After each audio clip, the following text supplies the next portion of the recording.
short but meaningful visit for the delegation from New Zealand to mark the 60th anniversary of the signing of the Treaty of Friendship between Samoa and New Zealand. I'm very pleased to be joined by a delegation that represents every party in Parliament. And I think that's particularly important, given of course it was a national government at the time the Treaty of Friendship was signed, and we've had successive governments make sure that they are marking what is an incredibly important milestone for our nations and the progress of our nation's relationship as well. We've had here a traditional Ava ceremony. We have now the reception, meetings with the head of state, and importantly tomorrow, not just a bilateral meeting between myself and Prime Minister Whiame Mataafa, but we also have a cabinet meeting in which all the parliamentary delegates will be joining that cabinet meeting to discuss the work that we can do together in the face of challenges such as climate change, COVID-19 recovery, and an increasingly contested region. This is a very important visit for us, albeit a quick one. How significant is Samoa and New Zealand's relationship, and particularly looking at kind of the good, the bad, and the ugly? Look, you know, as with any relationship, there are, of course, elements of our relationship and our history we have to acknowledge there were things that we have apologised for as a nation. But our relationship with Samoa is unique. The Treaty of Friendship is unique. And you can hear from the comments made today and even the opening ceremony that there's an appreciation that our relationship has matured. It's continued to acknowledge where the past has created wounds, but it looks very much to look forward. And you can hear that in the rhetoric today. Does the election of Whiame Mataafa create opportunities for New Zealand? Well, look, I'd like to say that we had an enduring and strong relationship as well with the previous government. But you can see an absolute focus as well of the Prime Minister on issues that we care deeply about supporting the Pacific with, and that includes, for instance, climate change. I believe that will be a significant part of our conversations tomorrow. Prime Minister, can you just talk us through a bit more about that result we could see after that sit down and then that cabinet meeting? What could we expect to see come out of it?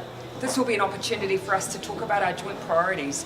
New Zealand has already said that we want to increase the amount of support that we're providing within the region on initiatives that will support the resilience of our region, and that is climate change. Samoa have said that is a huge priority for them as a government. We're looking to work together.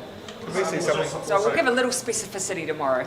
Samoa's also opening its borders today for the first time in 2 years since the start of the pandemic. Pretty big day for Samoa. Quite meaningful that we're here for the anniversary of the Treaty of Friendship, and we also happen to be the first international arrival on this, the first official day of the reopening of Samoa's borders. Here again, we want to reiterate that we're here to support Samoa in its ongoing work on COVID-19 as we all continue to manage this pandemic. New Zealand set up its climate fund and then portioned about 50% of that for the Pacific. Can we expect money from that fund tomorrow for Samoa? Well, we have said this is a priority for both our governments, so we are looking to see how we can build on that commitment. Tourism had been huge pre-pandemic, and it's been 2.5 years with no tourism. What can New Zealand do there to help the economic recovery? Well, look, you've seen that New Zealanders, yes, they continue to enjoy New Zealand, but after 2.5 years, they are looking within the region. You see as Fiji and the Cook Islands have reopened that there's big interest there, and I'm sure that likewise you'll see the same with Samoa. Our job is, as a government, that people-to-people work that we can do, kicking off again the education exchanges that we had, the scholarships that New Zealand previously provided, making sure where there are skills exchanges that we're taking up those opportunities through, for instance, PACER Plus, the training we've previously done with the police. There's a large number of people-to-people exchanges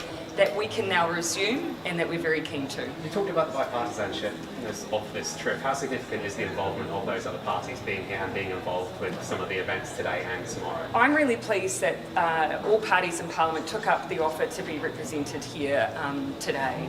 Now, I think it speaks to the fact that this is a relationship that is not based on political party. It's based on two nations' history and commitment to one another. You Pretty mentioned significant apprenticeship. nursing announcement Yeah. today as well. Was it too little, too late? Oh, no, this builds on initiatives that we've already undertaken. Of course, as you know, we've been working to support nurses with the cost domestically of coming back into the workforce if they choose to. We've already had an international recruitment campaign. But while we've been undertaking that work, in some specific countries, some nurses face greater costs to be recognised for their training in New Zealand than others. One of the initiatives is about removing that cost because we're looking to take away any barriers to helping to increase our workforce domestically and internationally. For the Samoan community in New Zealand, why is it important to see members of their community on your delegation? Oh, well, maybe I should have one of the ministers respond to that. Any takers? Oh, look, I think our Samoan population in New Zealand is over 200,000. That's more than the Samoan population here. And our linkages back to the islands are never ceasing. You know, our interest as Pacific peoples in Aotearoa, New Zealand, is that we're always looking to the islands because of our ancestral homes. Those connections and those bonds are important to us.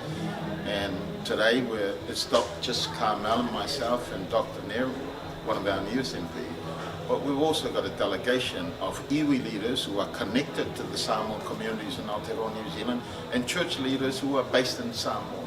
That just shows the sign of the dynamic and growing, powerful love that's growing between the two nations.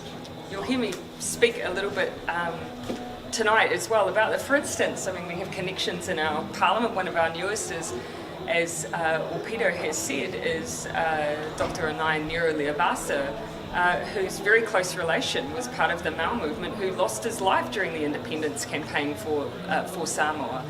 You know, now he represents the people in our parliament, but he maintains those strong connections to Samoa. I think that's a demonstration of those people-to-people connections and how closely linked we are. You've caught up a couple of times with Whiami Mataafa over the last couple of weeks and months. What does tomorrow's sort of quick catch-up look like? Does it kind of go straight down to business? Because it's an ongoing conversation. There are a couple of things that I'd actually like to follow up on from our last conversation when she was in New Zealand, and so I've done a little follow-up on a couple of items, and I'll be checking back in on those. And so, as is the case with leaders that you've met several times, these aren't new conversations. It's where can we go to next on the initiatives we've already said that we're interested in working together on. other than climate change, what are those? Other than climate change? Oh, look, there's a number. I would prefer, if I may, just to canvass them with the Prime Minister before I canvass them publicly, but happy to update you on those afterwards. On the health announcement, do you think 10,000 On the, sorry? Oh, the nursing announcement Yep. today. The 10,000 one-off payment would be enough when Australia pays more, just in salaries? Yeah. Well, look, we need to take into account the full package here. There's a lot of international recruitment going on right now. Having canvassed some of the other countries' international recruitment campaigns, New Zealand offers real simplicity. If you choose to come and be a nurse in New Zealand, then you can become a permanent resident. It's nice and clear. We also, of course, have increased the salaries for our senior nurses by over 20%. And of course, we know that the more that we increase our staffing, the better working environment we can create. And that's ultimately what we want for our nurses. We want safer, better conditions. And that's why we're growing our nursing workforce. Have you been surprised how many people, Kiwis based offshore, have got the IRD's cost of living payment? Who've got the cost of living payment? Well, look, of course, one of the issues is that this cost of living payment, 2.1 million New Zealanders are eligible for it. Now, the only way to make sure that we're reaching as many people as we can is to automate the process rather than make it application-based. Look, there will be some individuals who don't tell us or haven't told us that they're not resident in New Zealand.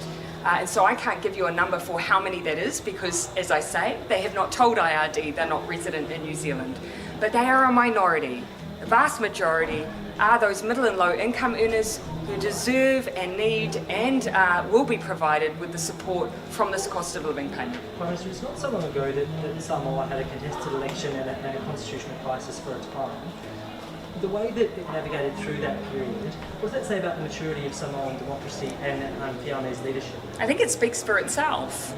And all the way through, when we were questioned on the process, we kept coming back to the importance of relying on the court system, the judiciary, the electoral processes, and that's exactly what occurred. It stood up to what in any democracy is a significant test. You spoke earlier about a I'll relationship. make this the last one. You spoke earlier about a relationship maturing over time. Do you feel like a relationship has also specifically matured since Whiane Mataafa started in the role? Oh, as I say, I think with any stage, as each year goes by, I think there'll be an added layer to our relationship. The goal for us is to make sure that occurs regardless of who's in leadership at the time, and that's why it's so important that we're all here from across Parliament.